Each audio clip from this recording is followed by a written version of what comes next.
예, 어제는 우리가 하나님께서는 긍휼히 여길 자를 긍휼히 여기시고 또한 징계할 자를 징계하시고, 그러니까 모든 주권이 누구에게 있는가 하는 걸 계속 말하고 있습니다. 이게 참 쉬운 것 같은데, 쉽게 말하면 내 삶의 주권자가 누구냐 이거죠. 내 인생의 주권자. 많은 사람은 나라고 생각합니다. 내 인생은 내 거라고 생각하죠. 맞습니까? 대부분. 예, 대부분 그렇게 생각해요. 그럼 우리가 자식을 키우면서 자식이 철이 좀 들어가면 애들이 조금 뭔가 변화되면서 뭐라고 반응합니까? 엄마 아빠의 말에 순종하기보다 어떻게 반응을 하느냐 하면, 왜 그래 잔소리를 하십니까? 그만하세요. 내 인생 내 겁니다. 나도 알아서 할 겁니다. 그러면 얼핏 보면 딸이 느끼는 거는 엄마 아빠가 나한테 어느 순간에 내 인생의 주권은 가만히 보니까 난 것 같은데 왜 간섭하느냐 이거죠.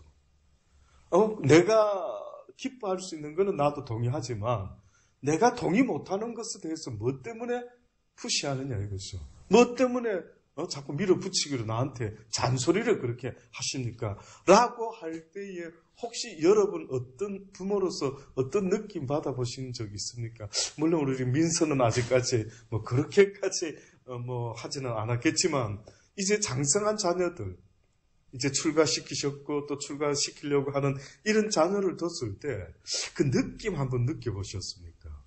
분명히 나는 이 아이가 어떻게 보면 내 자식이다, 내 것이다, 내 원하는 대로 해도 된다, 내 마음대로 내가 얘한테는 매를 대도 되고 함부로 막 원하는 대로 욕이라도 때로는 막 화가 나면 쏟아내도 된다라는 생각을 한다라는 건, 결국 이 아이의 삶에 대한 주권자가 어떻게 보면 엄마인 아빠인 나일 수도 있다라는 생각 때문에 그러고 있지 않습니까? 옆집 아이나 앞집 아이를 대할 때는 누가 그렇게까지 대합니까? 안 하죠. 근데 왜 내 자식, 내 육신을 통해 나온 자식에게 대해서는 왜 남하고 다르게 대하느냐?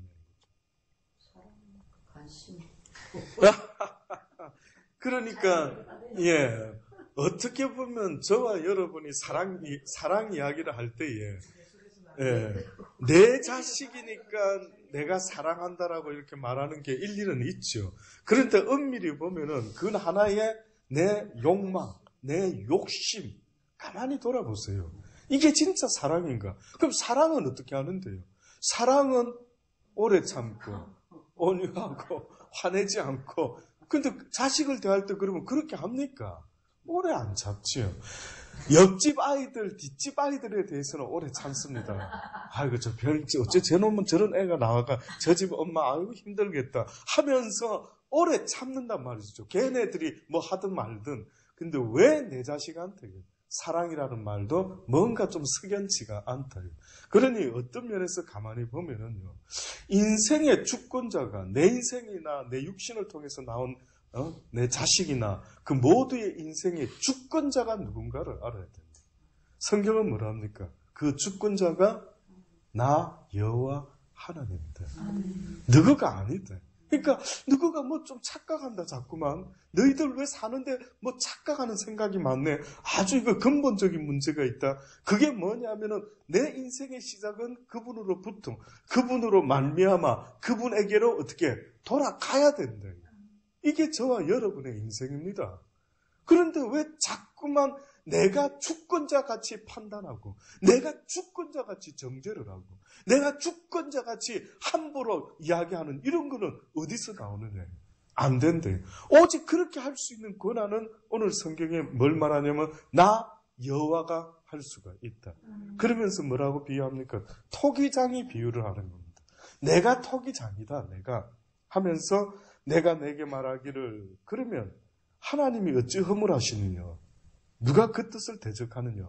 이게 무슨 말이냐면 바로의 마음을 온유케도 하시고 강팍하게도 하시는 이가 여호와 하나님이시다 했더니만, 만약에 듣던 어떤 인생이 그러면 뭐 나쁜 짓도 그럼 하나님 다 내버려 두고 간섭하니까 나쁜 일이 일어나고 뭐 이런 거 아닌가? 이러면서 그러면 왜 누가 잘못했다고 말씀하면 안 되죠, 하나님? 이렇게 지금 이야기하는 거예요. 바로 나쁜 놈이야. 하나님이 그랬대, 강박하게. 그러니까 결국은 어떤 핑계를 삼느냐면은 나쁜 일을 했을 때에 그 나쁜 일조차도 하나님이 하고 있대. 하나님이 허락하기 때문에 그 일이 그 사람한테 일어나고 있다. 그러니 그 사람을 나중에 정죄해서는 안 된다. 하나님 웃기지 않습니까? 하나님이 다 내버려 둬놓고 바로의 마음도 온유케다. 그랬더니만 하나님이 뭐라고 지금 말씀하느냐면은 네가 어찌하여 하나님이 어찌하여 허물하시느냐 누가 그 뜻을 대적하느냐 하리니 이 사람아 내가 네 귀에 감히 하나님을 실문하느냐. 그러시면서 설명합니다. 지음을 받은 물건이 지은 자에게 어찌 나를 이같이 만들었느냐 말하겠느냐. 토기장이가 진흙 한 덩이로 하나는 기 있을 그릇을 하나는 천이 쓸 그릇을 만드는 권한이 없느냐. 만일 하나님이 그 진노를 보이시고 그 능력을 알게 하고자 하사 멸하기로 준비된 진노의 그릇을 오래 참으심으로 관용하시고 또한 영광받기로 예비하신 바 긍휼의 그릇에 대하여 그 영광의 부요함을 알게 하고자 하셨을지라도 무슨 말 하리요. 이 그릇은 우리니 곧 유대인 중에서뿐 아니라 이방인 중에서도 부르신 자니라. 결국 그 그릇 비유는 그릇은 곧 누구라고 해요? 사람, 유대인을 포함해서 모든 이방인들. 그러니까 진노의 그릇은 누구에 해당된다 지금 말합니까? 유대인 아니면 이방인. 이방인에게 해당된다. 그럼 그 진노의 그릇을 오래 참으셨고 또 그 다음에 무슨 그릇입니까? 영광 받기로 예비하신 바 긍휼의 그릇. 긍휼의 그릇이 있는데 이 긍휼의 그릇 또한 어떻게 보면 자기들 유대인이다. 그러니까 긍휼의 그릇을 통해서도 영광 받기 위해서 기다리고 계시고 진노의 그릇을 통해서도 오래 참음으로 관용을 나타내서 그들이 또한 회개하기를 기다리시고 하나님에게는 계획이 있다 이거죠. 어떤 계획? 그러니까 어떤 면에서는 이거와 똑같습니다. 이해하기가 어렵지도 않습니다. 무슨 이야기냐면 엄마 아빠는 자식을 키울 때 어린 자녀를 뒀을 때에 이 자녀에 대해서 어떻게 하면 유익될 수 있을까? 계획이 있을까요? 없을까요? 계획이 있지요. 그래서 태권도 보내는 거 아닙니까? 그래서 미술학원, 피아노학원 뭐 때문에 보내셨는데요? 무슨 좋은 계획이, 나름대로 얘가 좀, 이렇게, 피아노 가르쳐 봐서 재질이 있으면, 솜씨가 있으면, 이쪽 방향이나, 저쪽, 어떤 계획이 있단 말이죠. 근데 만약에, 그 아이가 피아노 학원을 가기 싫어해요. 태권도를 싫어합니다. 뭐라고 말할까요?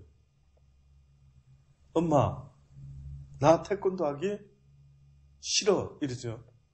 그럼 엄마가 이제 강권적으로 그래도 가라. 네 건강을 위해서도 여러 가지, 너 자신을 보호하는데도 중요하다. 가라! 라고 이렇게 밀어붙이게 되죠. 근데 분명히 이걸 해야 되는 거 귀한 건데, 얘가 말귀를 못 알아들을 때 어떤 방법을 쓰지요. 때로는 얽히기도 하고, 그래도 말 안 들으면 어떻게 합니까? 조금 협박 비슷하기도 하고, 또 정 그러면은 누구 붙여서라도 같이 가게끔 좀 억지로도 하고, 자, 그랬을 때에 그 자녀가 엄마한테, 아빠한테, 뭐 때문에 나한테, 싫다는데, 이런 식으로 하십니까? 혹은 왜 저런 방법으로 하십니까? 왜 이런 방법을 써서 나를 괴롭힙니까?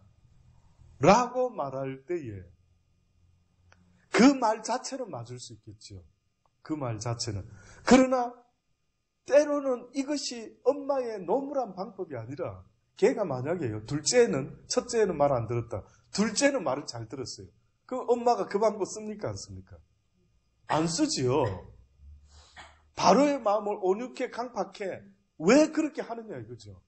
하나님이 어떤 목적이 있어서 하는데 만약에 그래 하나님 다 하시네. 그 아담과 하와가 죄 지을 때에 막아주셨으면 될 건데 왜 선악과 따먹으려고 할 때 막지 않고 내버려 두셨나? 그러니까 인간이 왜 죄 아래 처하게 하셨어요? 아이고, 그러면 무슨 상관이 있는가? 그럴 때에 하나님은 뭐라 하냐면, 하나님의 계획은 우리 머릿속에서 이해될 수 없는 때로는 너무 이야기가 어려운 높고 높은 어떤 계획이 있대. 한마디로 그 계획은 뭐냐 하면은 아주 우리가 하나님을 제대로 알지도 못하고 어떻게 보면은 하나님이 우리를 천사같이 지었다면은 이 천사는 희노애락을 알 수도 없고 하나님의 사랑과 자비와 긍휼을 도무지 설명해도 알 수가 없을 때에 하나님께서는 자신의 형상을 닮아 자신을 우러나는 마음으로 찬양하고 영광하고 나 하나님을 하나님으로 알고 나 하나님이 얼마나 사랑이 많은 분인지를 느끼고 깨닫고 자비와 긍휼이 많은 분임을 알게 해가지고 영원토록 같이 살고 싶다 이거죠. 예.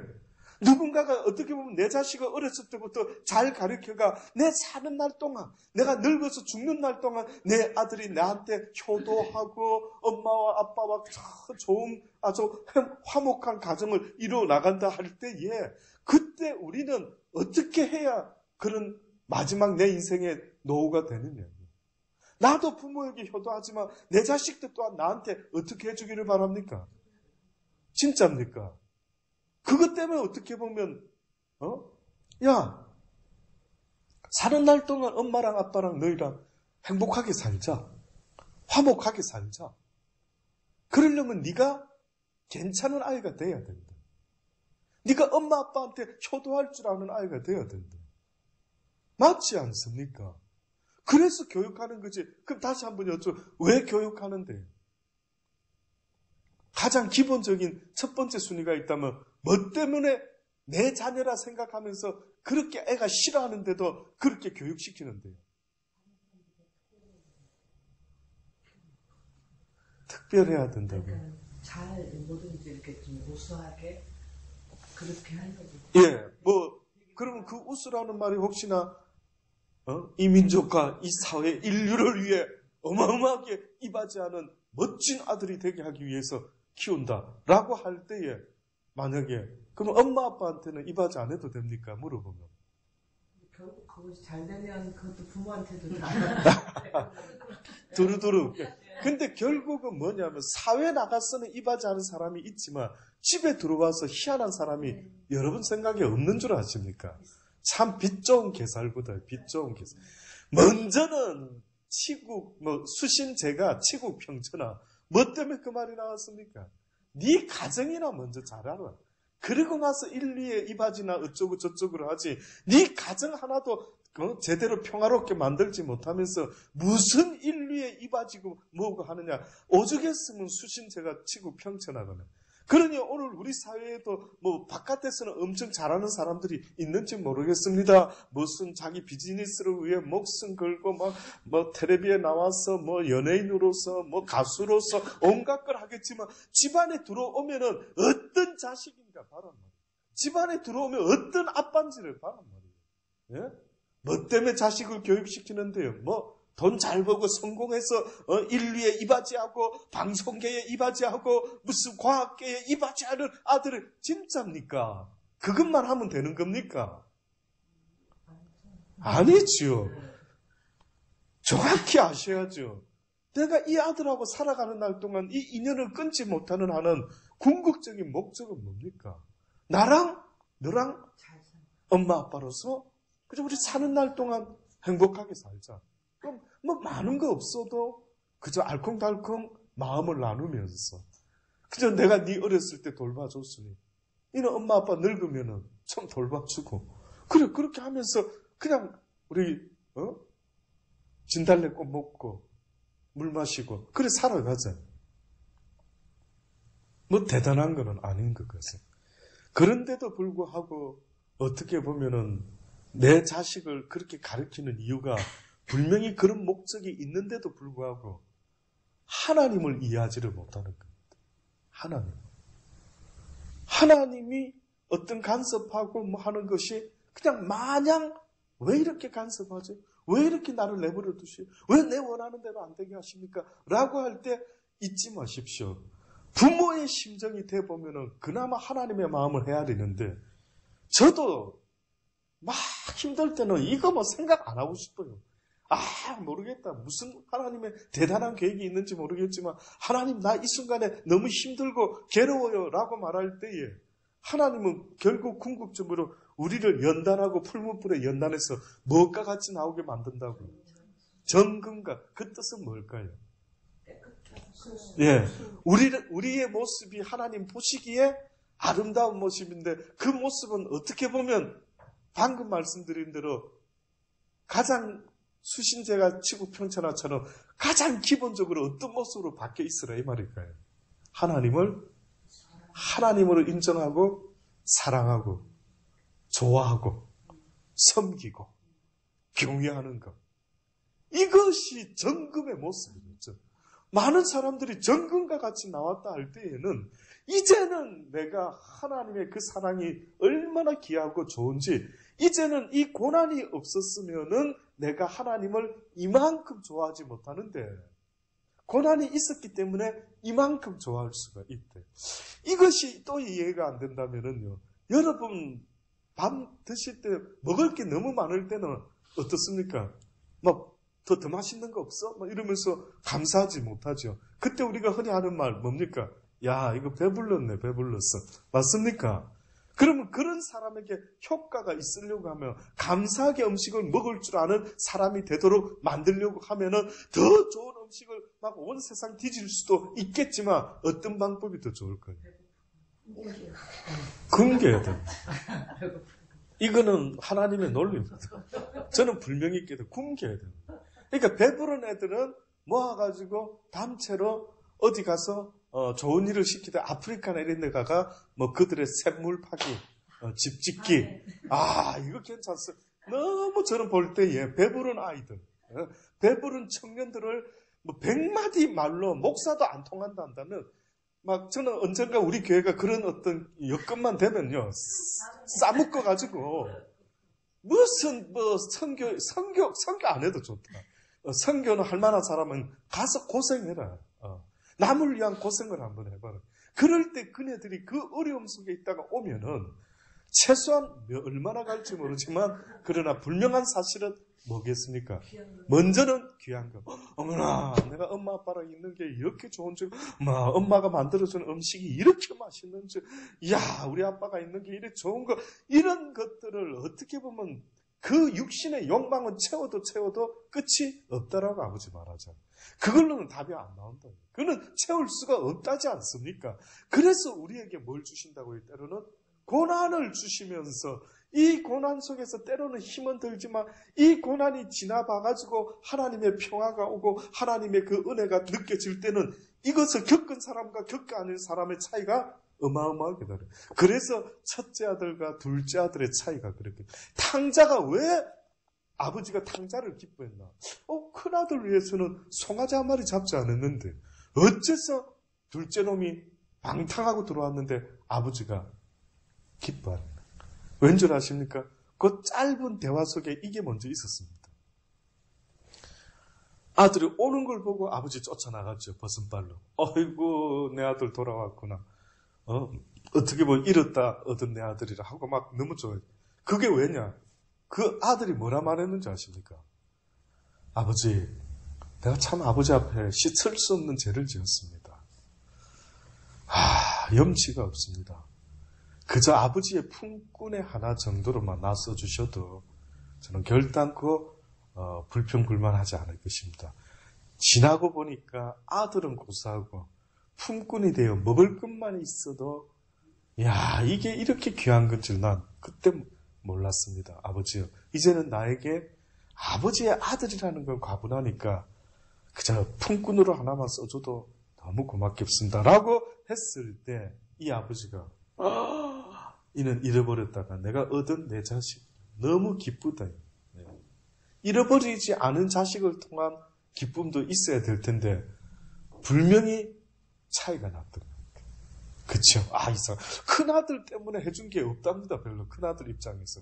근데 왜 저놈이 돌아오니까 이렇게 하느냐 할 때 왜 아버지가 기뻐할까? 뭐 때문에 아버지가? 그러니까 어떻게 보면 아버지가 둘째 아들 떠난다 할 때 막지 않고 내버려뒀다. 어떻게 보면 선악과를 따먹는다 할 때 막지 않고 내버려뒀다. 그러니까 우리가 동산에서 쫓겨나가지고 완전히 그 둘째 탕자처럼 지금 어떻게 살고 있습니까?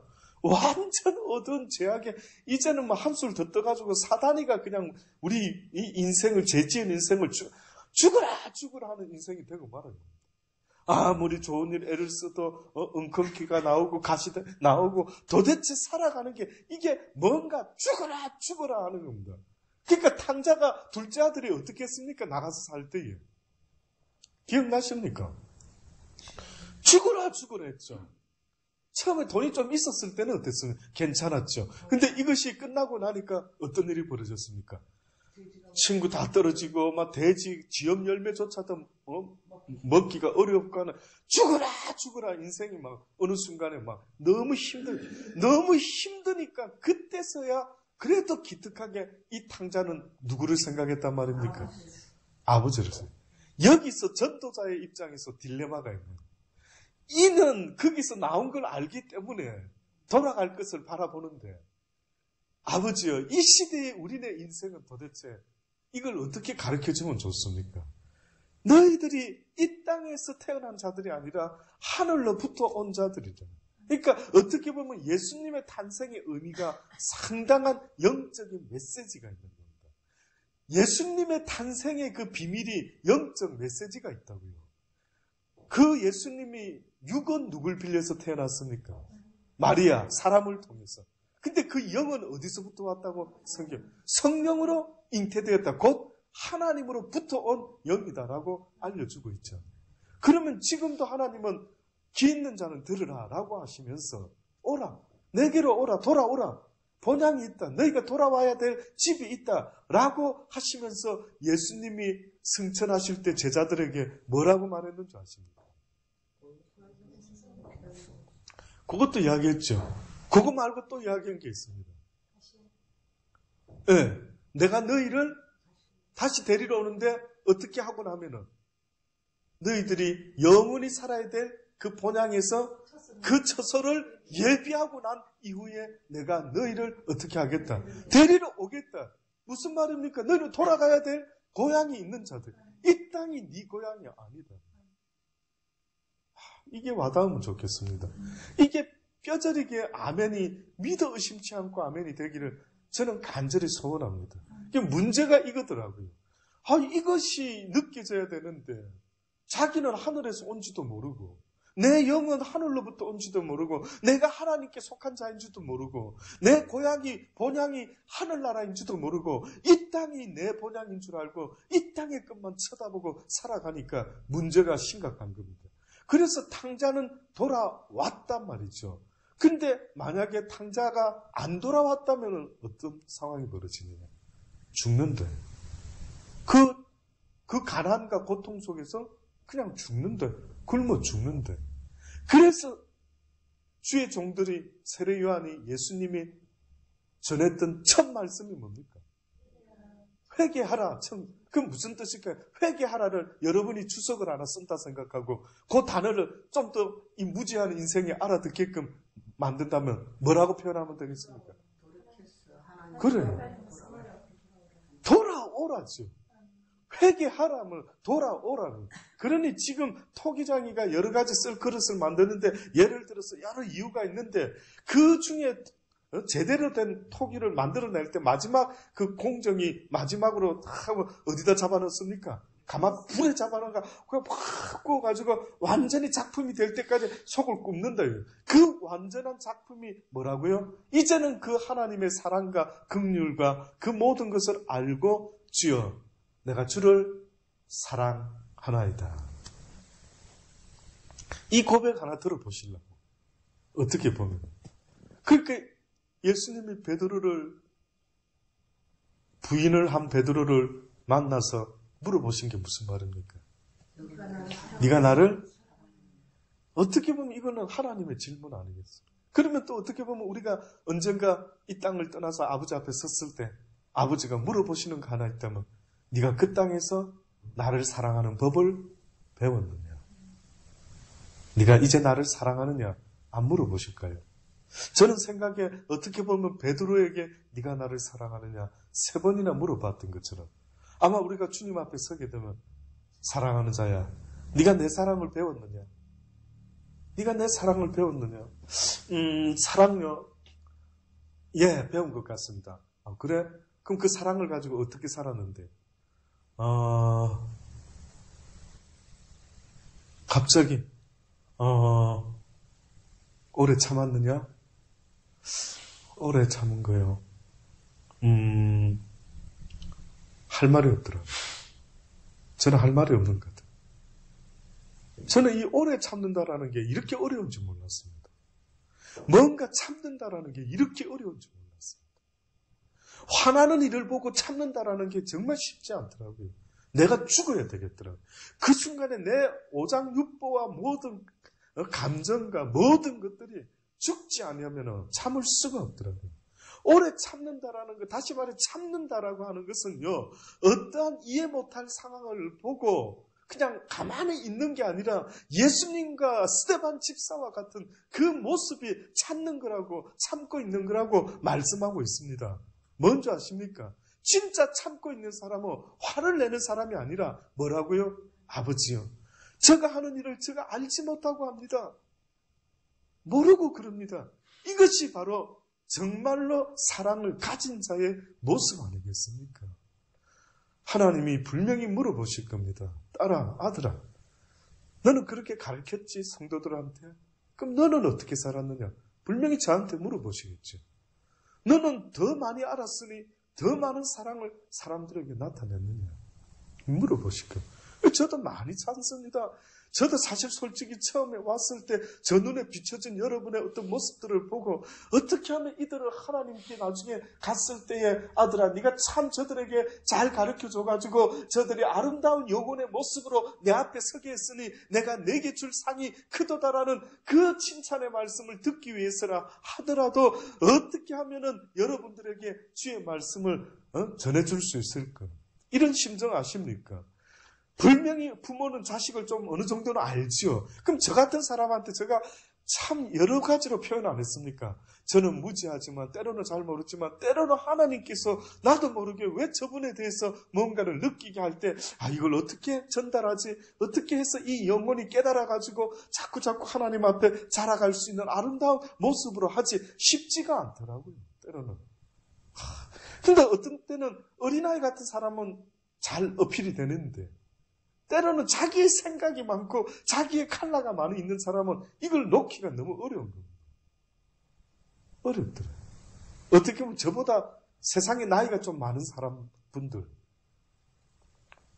전도사님, 권사님, 비록 얼마 많지 않다 할지라도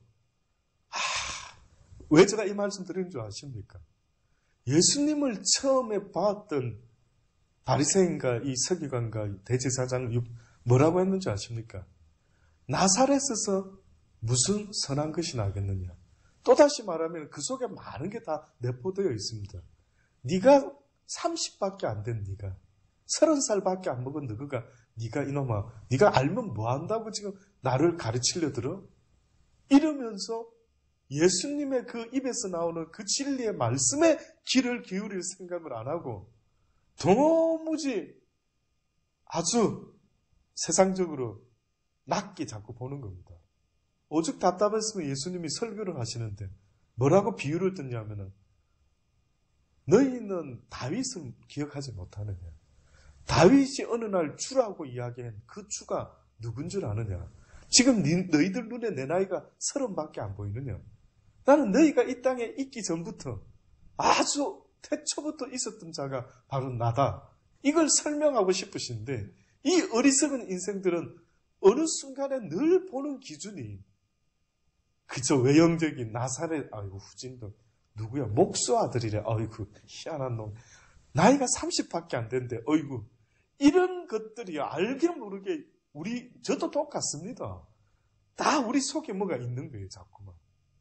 그러니까 자꾸만 저도 어느 때는 저도 모르게 아버지가 깨닫게 하시는데 이제 저보다 나이가 한 10년이나 적은 이제 우리 결혼시켰던 어떤 사람이 있었습니다. 호주에 와가지고 이제 저희 교회에 있어가지고 한데 저도 모르게 나이가 적다라는 이유로 어느 때는 늘 가르치려 드는 거예요. 네. 나도 모르게. 난 몰랐어요. 하나님이 지적 안 해줬으면 제가 그걸 못 배웠지. 나도 모르게 자꾸만 가르치려 들더라고요. 너는 왜 하나님이 하실 걸 맡기고 너는 할 도리만 하면 되는데 왜 특히 이 사람한테는 이렇게 더 관심을 두고 이렇게 더 애를 쓰는가 봤을 때 저도 모르게 어떤 면에서는 아유 이 녀석이 이래가 되겠나 하는 어떤 인간적인 또 그런 게 있더라고요. 왜 존중하게 안 보느냐. 왜? 나이가 많든 적든 왜 존중하게 안 보느냐. 그가 하나님의 일을 하는 사람이고 특히 그렇다면 소자도 존중하게 봐야 되는데 주의 이름으로 오는 사람들, 주의 이름으로 말씀을 전하고 주의 이름으로 찬양을 인도하고 주의 이름으로 반주를 하고 주의 이름으로 하는 그들을 뭐 때문에 함부로 대하느냐. 뭘로 함부로 대하는데요? 무슨 세상 나이로 함부로 대할 그게 있습니까? 우리는 그러면 안 됩니다. 우리는 오히려 나이 많은 분들이요. 오히려 나이 젊은 사람들을 잘 이렇게 섬기고 그래서 유명한 일화가 있지 않습니까? 사랑의 원자탄인가요? 소냥 또 다른 분 누구십니까? 그 장로님이 자기를 아주 어렸을 때부터 가르쳐 주시고 했던 그런 우리나라의 유명한 그 장로님과 어느 목사님의 일화가 있죠. 어느 날 그 목사님은 장로님하고 완전 어떻게 보면 아주 자식과 아버지 뻘인데, 예. 근데 이 장로님이 예배 시간에 늦게 들어온 겁니다. 그때 이 목사님이 예배를 인도하다가 장로님! 거기 서 계세요. 지금 시간이 몇 시냐. 그러니까 사람들이 막 어머나 어떻게 저 젊은 목사님이 저 나이 많은 장로님한테 그래. 근데 장로님이 딱 이렇게 서가지고 예배를 마치고 그거 나중에 목사님께 죄송합니다 목사님 제가 목사님의 마음을 아프게 했군요. 이러고 깍듯이 하는 그 장로님을 보고 성도들이 모두가 마음으로 나도 저런 마음을 가질 수 있어. 어째 저럴 수가 있지? 제가 봤을 때는 그 장로님이 대단한 것 같습니다. 그 마음이 그럴 수는 보통 우리가 자존심이 있고 내가 나이가 몇 살인데 그러니까 우리는 알게 모르게 예수를 믿으면서도 안 바뀌는 경우가 너무 많은 게 우리의 기본적인 자세도 잘 안 바뀐다. 기본적인 자세도. 잊지 마십시다. 그래서 성경에 보면 이사야서 오늘 시간이 없기 때문에 그러면 예레미야 걸 한번 볼까요? 예레미야 18장. 요 한 부분만. 성경에 토기장의 비유가 구약에 두 군데 나옵니다. 예레미야 18장. 토기장의 비유가 두 군데 나오는데 첫 번째는 이사야 29장에 있고요. 두 번째가 지금 예레미야 18장에 있습니다. 18장 1절부터 한번 읽어드려 볼게요.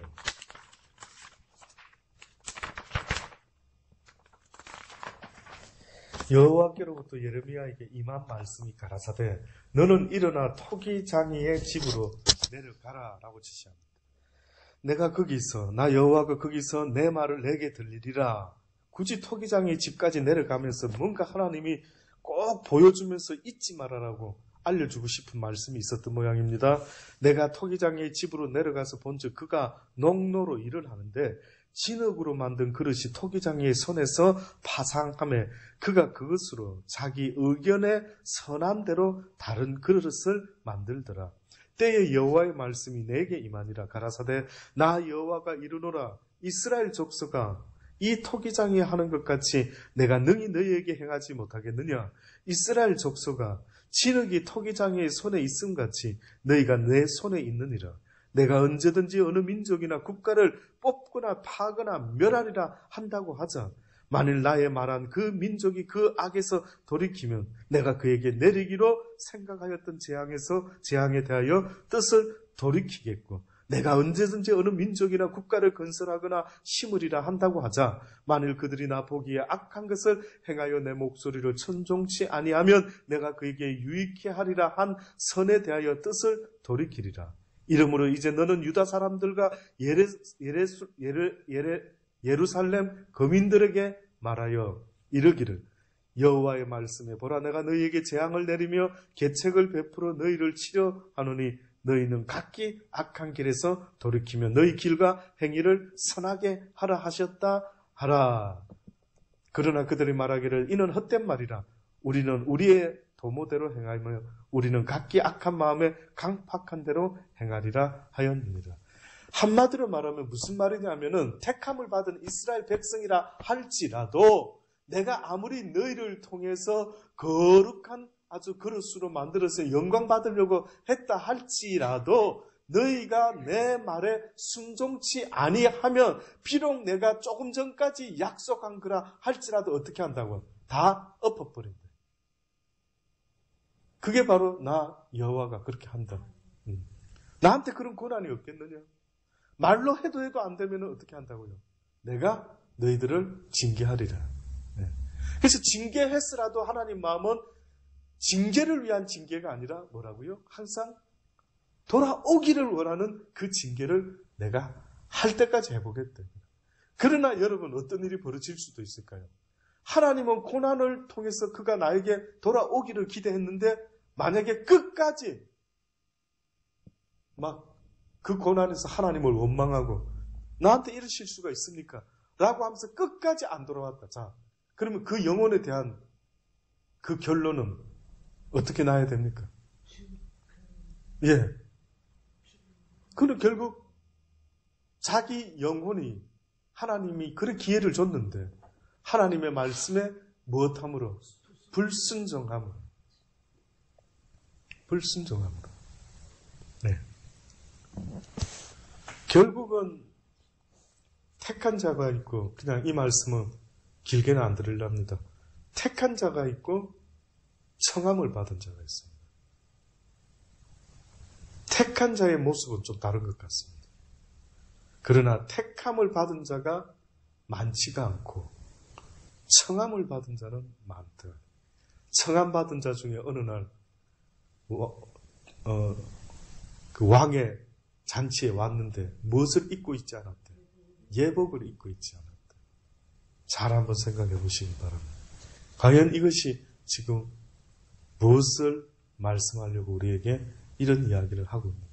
결국은 택함 받은 자의 입장은 다를 수 있을 겁니다. 쉽게 말하면 왜 바울은 하나님 찾지도 않았는데 그가 다메섹 도상에 있었을 때 하나님이 그를 찾아와 주셨습니까? 그런 식으로 오신다면 나도 믿죠. 그런 식으로 오신다면 나도 믿는데 나는 도무지 못 믿겠습니다. 나를 한번 믿게 하시려면은 그런 식으로 나를 찾아와 보십시오 할 때에 하나님은 이 말씀을 또다시 할 것입니다. 네가 뭐를 잘못 알고 있구나. 내가 바울을 그렇게 세운 것은 어떠한 목적이 있어서 그는 내가 태중에서부터 내가 지은 자, 이방인을 위해서 내가 세운 택한 나의 종이라. 그 하나님의 고유 권한이라. 그걸로 나를 비교할 수가 없는 거예요. 그럼 바울이 복음을 전할 이유가 뭐가 있습니까? 좀 기다려보세요. 하나님 찾아올 때까지. 그렇게 말할 수 있겠죠. 그래서 성경을 읽을 때 여러분이 오해하지 마셔야 되는 게 택함을 받은 자의 모습이 있고 그 다음에 청함을 받은 자의 모습이 있고 그 다음에 택함도 청함도 아닌 이방인들 가운데 어떤 이는 우리가 아는 어떤 여인은 개도 주인의 밥상에서 떨어지는 부스러기라도 먹지 않습니까? 옳소이다. 나는 개입니다. 개 취급을 받아도 좋은데 주의 말씀을 나에게도 허락하여 주옵소서. 주의 은혜를 나에게도 베풀어 주소서 했을 때에 주께서 두 번째로 깜짝 놀라셨습니다. 첫 번째는 백부장의 믿음을 보고 놀라고 두 번째 놀란 게 바로 그 여인의 믿음을 보고 깜짝 놀랐던 것입니다. 저는 여러분의 모습이 혹시나 택함을 못 받았다 할지라도 청함을 받았다 할지라도 혹은 이방인의 모습으로 살았다 할지라도 이 여인과 같이 그 마음에 주를 향한 그 갈망이 주의 모든 계획을 다 바꾸어 놓을 수 있는 화를 복으로 바꿀 수 있는 그런 흔들리지 않는 믿음. 저는 볼 때에 하나님이 가장 놀라면서 좋아했던 사람이 있다면 뜻밖에도 이스라엘 백성이 아닌 백부장과 이 여인을 여러분 잊지 마시기 바랍니다. 뜻밖에도 주님은 내가 이스라엘 중에 이만한 믿음을 가진 자를 본 적이 없었노라 라고 말씀하신 것 아니겠습니까? 기도하십시다. 하나님, 그렇습니다. 이 세상 살아가는 날 동안에 때로는 이해되지 못하는 일이 있어서 너무 힘들 때가 많습니다. 하나님, 그러나 그 모든 이유가 있음을 다시 한번 깨닫게 하여 주옵소서. 자식을 키울 때는 그래 잘 알면서 정작 내 자신도 누군가의 자식이라는 사실, 비록 육신의 부모는 돌아가셨다 할지라도 내 영혼의 부모인 하나님은 아직도 살아계신 것이 아니라 한 번도 우리 곁을 떠나지 않으신 그 하늘 아버지가 영원토록 우리와 함께 살기를 바라면서 우리에게 지금도 가르쳐주고 말씀하시는 귀한 게 있음을 깨닫습니다. 아버지여, 깨닫게 하소서, 깨닫게 해주소서. 그래야 이 땅에서 사랑을 배우게 하소서. 그 사랑을 가지고 살다가 주님이 네가 무엇하면서 살다 왔느냐 물어보실 때 주의 사랑을 가지고 주의 사랑을 행하며 나타내며 살다가 왔습니다. 네가 참으로 내 원하는 것을 배우고 왔구나. 이제는 네가 나를 얼마나 사랑하는 줄 내가 네 마음을 보았느니라 라고 하시는 그 말씀은 우리 모두가 들을 수 있도록 은혜 베풀어 주옵소서. 예수님의 이름으로 감사하며 기도드리옵나이다. 아멘. 기도하실 때에 100마디 방언도 중요하지만 내 마음과 생각의 중심으로 10마디의 기도가 될지라도 중언부언하지 아니하고 하나님을 향한 간절한 고백의 시간 되기 원합니다. 아버지, 그래 살기 원합니다. 저도 그렇게 살아가기를 원합니다라고 기도할 수 있게 되기를. 주신 아버지 하나님, 그렇습니다.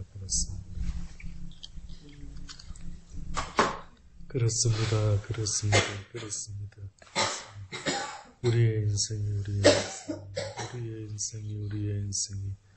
아버지 앞에서 결단코 떨어지는 자가 되지 않기를 원합니다. 돌아오는 자가 되기를 원합니다. 아직도 천천히 돌아오고 있습니까? 아직도 머뭇머뭇거리고 있습니까? 하나님이시여, 불쌍히 여기소서. 다른 것을 불쌍히 여기실 것이 아니라 이렇게 머뭇거리며 주님 앞으로 돌아가지 못하는 우리 모두의 불쌍한 모습을 아버지 하나님 긍휼히 여겨주시옵기만을 간절히 바라고 소원합니다. 그리해서는 아니 되는데 어찌하면 알려줄 수가 있습니까? 돌아가야 될 본향이 있다고 하는 사실을 어떻게 사람들에게 알려줄 수가 있을까요? 아버지요. 돌아가야 될 본향이 있음을 사람들에게 알려줄 수 있게 되기를 원합니다. 돌아가야 될 본향이 있다라는 사실을, 돌아가야 되는 본향이 있다고 하는 사실, 하나님 알 수 있도록 은혜를 베풀어 주시옵기만을 간절히 바라고 원합니다. 돌아가야 될 본향이 있음을 잊지 말게 하소서. 이 땅에 속한 자로 태어난 것이 아님을 깨닫게 하여 주옵소서. 이 땅에 속한 자가 아님을 하나님 날마다 잊지 않게 하여 주옵소서. 하나님의 나라에 가는 그날까지 아버지여, 우리를 더욱더 주의 말씀으로 먹여 주옵소서. 주의 말씀으로 양육시켜 주시옵기를 원합니다. 날마다 먹여 주소서. 날마다 깨우쳐 주소서. 날마다 아버지의 뜻을 밝히 깨달을 수 있는 우리가 될 수 있도록 아버지 은혜 베풀어 주시기를 원합니다. 아버지여, 오늘도 이 시간에 위해 기도하는 자들이 있습니다. 하나님, 그들을 기억하여 주옵소서. 하나님, 아버지 하나님, 기억하소서. 이들을 기억하소서. 이들이 주님 앞에 돌아오기를 원합니다. 아버지, 아들이 주님 앞에 돌아올 수 있도록 은혜를 베풀어 주시옵소서. 주님 앞에 나올 수 있도록 은혜를 베풀어 주시옵기만을 아버지 간절히 바라고 원합니다. 뿐만 아니라 하나님 메시아 또한 기억하여 주소서. 그의 아들 당신과 아버지 형님을 기억하여 주시옵소서. 그들이 하나님 앞에 나올 수 있도록 은혜를 베풀어 주시기를 원합니다. 원합니다. 온전한 모습으로 사모하는 자의 모습으로 아버지 앞에 나올 수 있도록 은혜를 베풀어 주시옵소서. 아버지 은사가 있습니다. 그 아들을 또한 위해서 기도합니다. 그가 하나님을 알지 못하고 아버지 앞에 나오지 못하는 아버지 그 모든 안타까운 모습들을 주님께서 긍휼히 여겨 주옵소서. 불러주소서. 그가 주님 앞에 나올 수 있도록 불러주시기를 아버지 예수 그리스도의 이름으로 명하노니. 성물로 가라. 그래 붙잡고 있는 악하고 더러운 영이 있다면 성물로 갈지어다. 오직 하나님만을 섬기는 복된 아들이 되기에 조금 더 부족함이 없습니다. 그렇습니다. 하나님, 그렇습니다. 하나님 도와주시옵소서. 하나님 도와주옵소서. 자비와 긍휼을 베풀어 주시옵기만 아버지 간절히 바라고 소원하오니 은혜를 베풀어 주시옵소서. 아버지여 평안하니라. 아버지와 집사를 기억하여 주시옵소서. 그들을 기억하여 주소서. 그 부부를 기억하여 주소서. 그들이 하나님 안에서 하나가 되는 부부가 되게 하시며 하나님께 날마다 나아갈 수 있는 복된 자들이 될 수 있도록 아버지께서 은혜를 베풀어 주시옵기만을 간절히 바라옵소서. 하나님 그 아들을 기억하소서. 그를 붙잡고 있는 악한 것들이 있다면 내가 예수 그리스도 이름으로 명한 성물로 갈지어다. 오직 하나님만을 향해서 나올 수 있는 아버지여 복된 자가 되게 하여 주시옵소서. 아버지여 제발요 하시옵기를 원합니다. 하나님 그가 자신이며 아버지 어떤 모습인지 알지 못합니다. 아버지여 은혜를 베푸소서. 자기를 돌아볼 수 있게 하소서. 자신을 돌아볼 수 있도록 은혜를 베풀어 주시옵기만을 지어 우리 모두가 똑같은 것 같습니다. 하나님 돌아볼 수 있도록 은혜를 베풀어 주시옵기만을 지어 간절히 바라고서 자비하신 만군의 여호와 하나님이시여. 자비하신 여호와 하나님이시여. 그리고 아버지여 제사를 기억하여 주소서. 그들을 붙잡고 있는 혹시나 악하고 들은 것도 있도록에는 예수 그리스도 이름으로 명하는 성물로 갈지어다. 오직 하나님만을 섬기는 복된 가정인데 네가 상관할 것이 없지 아니하느냐. 아버지 시대부터 기억하여 주시옵소서. 아버지 시대부터 하나님이시여. 아버지 현재 여림 아버지 기억하여 주소서.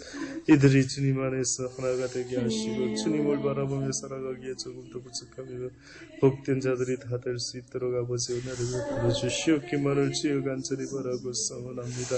아버지 기억하시고 모든 주님들 하나님의 은혜 가운데 그 사랑 가운데 그들이 이걸 통해서도 하나님을 더욱더 알아갈 수 있도록 아버지 그들에게 은혜를 베풀어 주시옵기만을 주여 간절히 바랍니다. 아버지 하나님이시여. 아버지 명거 기억 그 가정을 기억하소서. 그 가정을 기억하소서. 주님이 아버지가 되시고 주님이 모든 걸 주관하여 주실 수 있게 되기를 하나님 간절히 바라고 소원합니다. 간절히 바라고 소원합니다. 하나님 도와주시옵소서. 아버지여 주신 주님 기억하여 주소서. 하나가 되게 하시고 말씀으로 변화되게 하소서.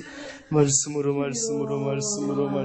날마다 변화되고 배워나갈 수 있게 하여 주시옵기를 간절히 바랍니다. 주의 말씀이 들어가게 하소서.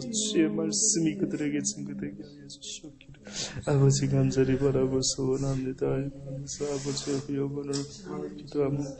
하나님을 알아가게 하소서. 하나님께 나아가게 하소서. 하나님을 믿는 믿음이 자라갈 수 있는 복된 은혜를 그 아들에게 아버지여. 그를 붙잡고 있는 악한 것이 있다면 내가 예수 그리스도 이름으로 명하노니 성물로 갈지어다. 너와 상관이 없느니라. 너희와 상관이 없으니 물로 갈지어다. 그렇습니다. 아버지 그렇습니다. 붙잡으소서. 주님 앞에 쓰임 받을 수 있는 복된 아들이 될 수 있게 아버지여 통해서 아버지 못했던 거죠. 그 영혼이 하나님께 쓰임받게 되기를 원합니다. 그 영혼이 하나님께 쓰임받게 되기를 원합니다. 아버지여 불러주소서.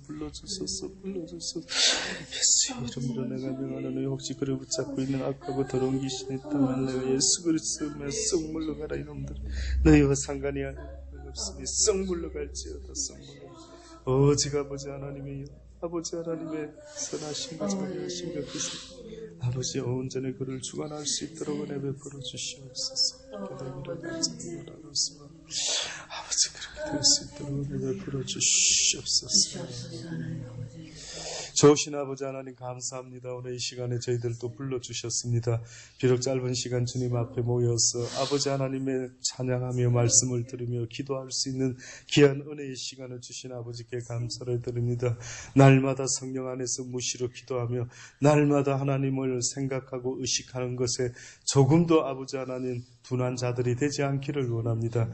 깨어있으라 말씀하셨습니다. 무엇이 깨어있는 자의 모습인지 다시 한번 새기게 하시고 항상 무엇을 행하든지 아버지여 늘 하나님이라면 어떻게 하셨을까? 주님께서는 어떻게 행하셨을까? 늘 깨어서 남을 나보다 낮게 여기는 마음으로, 겸손의 마음으로, 누가 봐도 흠모할 만한 자의 모습으로 항상 깨어서 아버지여 살아갈 수 있는 그러한 자들의 모습이 다 되게 하여 주옵소서. 어디 가서나 누구를 만나든지 그 모습을 잃지 아니하고 우리의 모습을 통해 하나님의 형상이 나타나게 하시고 우리의 모습을 통해 그리스도의 아름다운 향기가 뿜겨져 나올 수 있는, 그래서 모든 이들로부터 함께하고 싶어하는 그런 아름다운 모습이 우리 속에 나타나는 자들이 다 되게 하여 주옵소서. 그 모습으로 100마디 말을 전하지는 않았을지라도 사람들이 우리를 보고 너희들은 정말 하나님을 섬기는 사람들 같다라는 그 귀한 이야기를 요셉처럼 우리도 들을 수 있는 은혜가 있게 하여 주옵소서. 오늘 하루 마치는 그 시간까지 깨어있게 하시고 사랑으로 모든 일을 섬기며 오늘 하루도 승리하는 하루가 되게 하여 주옵소서. 예수님의 이름으로 감사하며 또한 이들을 축복하며 기도드리옵나이다. 아멘. 하늘에 계신 우리 아버지여, 이름이 거룩히 여기는 나라의 마옵시며 뜻이 하늘에서 같이 땅에서도 이루어지이다. 오늘날 우리에게로 영시 주옵시고 우리 죄진 죄를 사해 주옵시고 우리를 시험에 들지 말고 하시며 다만 하겠소. 대개 나라와 근사와 영광이 아버지께 영원히 있사옵나이다. 아멘.